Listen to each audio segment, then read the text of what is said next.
دشمن جو ہے وہ گھات لگائے بیٹھا ہے. سرحد پار سے پاکستان پر چند دن پہلے جو حملہ ہوا جس کا منہ توڑ جواب دیا گیا. یہاں پر ان کے جو گھس بیٹھی پاکستان میں موجود ہیں، خاص طور پر ٹی پی کے بعض علاقوں میں فتنہ الخوارج جو ہے اس کا مکمل صفایا کرنے کا یہ وقت آ چکا ہے. افغانستان سے گھس بیٹھیے پاکستان میں کارروائیاں کر رہے ہیں. یہاں ان کے سہولت کار موجود ہیں. فتنہ الخوارج کے مکمل خاتمے کا وقت آ گیا. شہداء کی قربانیاں رائے گاہ نہیں جائیں گی. وزیر اعظم شہباز شریف کی نیشنل ایکشن پلان کی ایپیکس کمیٹی کے اجلاس میں گفتگو. کہا اسلام آباد پر چڑھائی کی گئی. سوشل میڈیا پر حقائق مسخ کر کے ملک کے خلاف جھوٹ پھیلایا جا رہا ہے. ڈیجیٹل محاذ پر ملک کے خلاف زہر اگلا جا رہا ہے. بیرون ملک سے بیٹھ کر سوشل میڈیا پر مہم چلائی جا رہی ہے. ایپیکس کمیٹی میں army chief general Asim Munir سمیت سول اور عسکری حکام نے شرکت کی.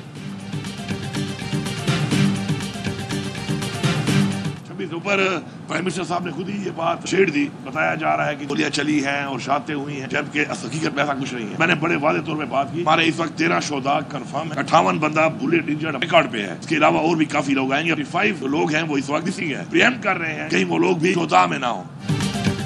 26 نومبر کے احتجاج پر وزیر اعظم نے بات کی. انہیں اس فورم پر یہ بات نہیں کرنی چاہیے تھی. میں نے ان کے سامنے اپنا موقف رکھا. وزیر اعلیٰ خیبر پختونخوا علی امین گنڈاپور کہتے ہیں غلط پالیسی کی وجہ سے دہشت گردی جیسے مسائل جنم لیتے ہیں. دہشت گرد سرحد پار کر کے آ رہے ہیں، انہیں روکنا ہوگا. شہروں میں آئیں گے تو کارروائی کرنا صوبوں کی ذمہ داری ہے. سرحدوں کی حفاظت پاک فوج اور وفاق کی ذمہ داری ہے. کسی آپریشن کی منظوری ایجنڈے میں شامل نہیں تھی.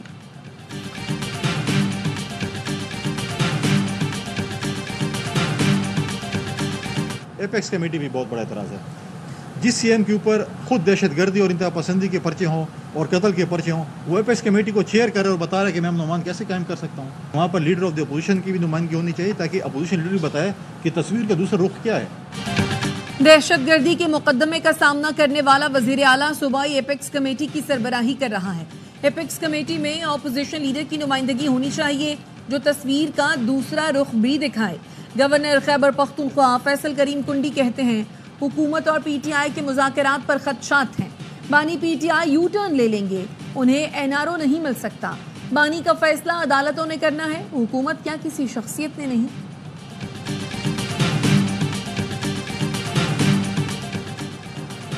مذاکرات کی ضرورت پاکستان کو ہے، تحریک انصاف کو نہیں. دعا ہے مذاکرات مثبت اور منطقی نتیجے تک پہنچے ورنہ حکومت ڈگمگا جائے گی.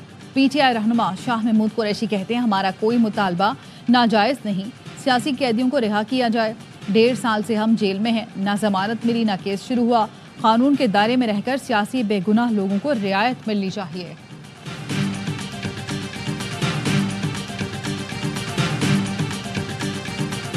ہمارا مطالبہ صرف سیاسی قیدیوں کی رہائی ہے. بانی پی ٹی آئی سمیت سیاسی قیدیوں کو رہا کیا جائے. اے ٹی سی میں پیشی کے موقع پر پی ٹی آئی رہنما یاسمین راشد کی غیر رسمی گفتگو. کہا انسانی حقوق کی پامالی کا کوئی حساب نہیں رہا. امید ہے سیاستدان اکٹھے ہوئے ہیں تو سمجھداری کی بات کریں گے. ملزمان کی غیر حاضری کے باعث نون لیگ کا دفتر جلانے کے کیس میں فرد جرم عائد نہیں ہو سکی. سماعت 15 جنوری تک ملتوی، فرد جرم عائد کی جائے گی. یاسمین راشد، شاہ محمود، محمود الرشید، سرپراز چیمہ، اعجاز چودھری کو پیش کیا گیا.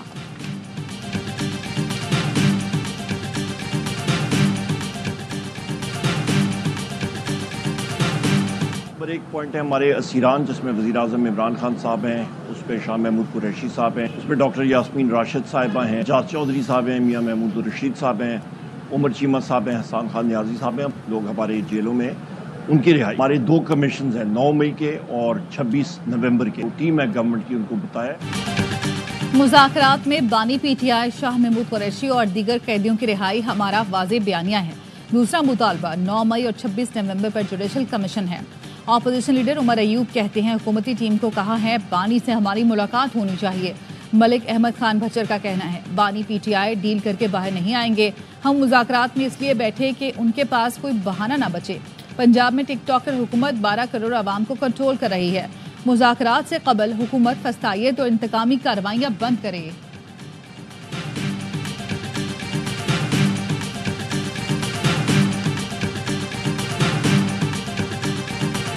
اگر جو ہے وہ اس طرح کے بلوائیوں کے لیے، اس طرح کے لوگوں کے لیے اگر ایک